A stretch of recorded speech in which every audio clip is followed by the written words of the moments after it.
creme, og over i baggrunden har vi en maris kørende, så kun lige lidt på forhånd. Den har bare den lækreste konsistens.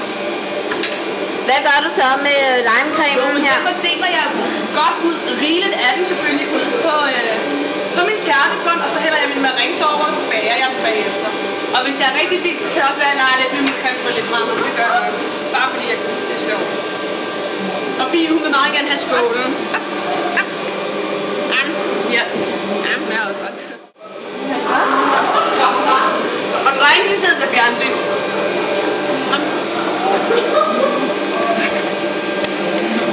Godt, ikke?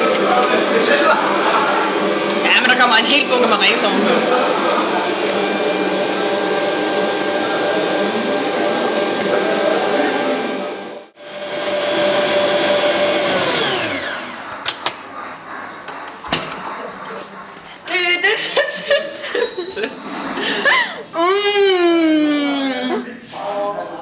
Det smager her godt.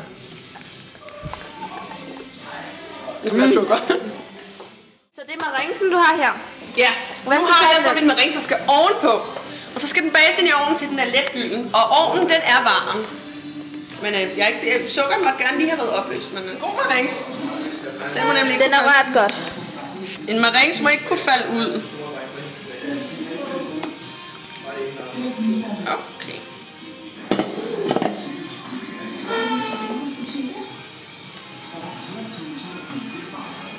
Har du nogle gode tips, når nu man skal lave marings? Det er første gang, jeg laver det, så ja, selvfølgelig. Det er meget vigtigt, at man får den til at se pænt ud. Så man skal ikke bare klatte den på. Og det har jeg jo selvfølgelig ikke gjort. Det, som jeg gør nu, det har jeg længe overvejet. Jeg har også en sæd, hvor jeg ligesom sådan har lagt... Skulle det der være til 6 mennesker? Ja, du der kan er også se 12 mennesker der. Det vil jeg også mene. Sikker på, at du ikke har lavet dobbelt? Ja, eller jo, det har. Hvad tænker du ville være godt at drikke til en dessert som den her? Champagne er jo altid godt, ikke? Ellers så tror jeg, måske vi skal holde os for vores caipirinha, fordi den her den er rigelig sur i forvejen. Ja. Så måske en lidt mere mildere ting. Der er en julesang, der spiller lige nu. Ja, men jeg skal spise. Den spiser med fri, og den har jeg set. Men må ikke det her der at lave struktur i den? Og jeg vil sige, de er rimelig toppede nu. Er det meningen, de skal være så toppede? Ja. Meget indes, meget indes. Det skal forestille dig, ikke? Det her det er udsigten, når du kigger fra Skagen og ud på det åbne Skagerrak, der møder Kattegat. Det skal være farligt. Take two! Nu har vi smidt den flotte kage i ovnen. Her skal den stå og hygge sig i 5-10 minutter, og så er den færdig. Fantastisk.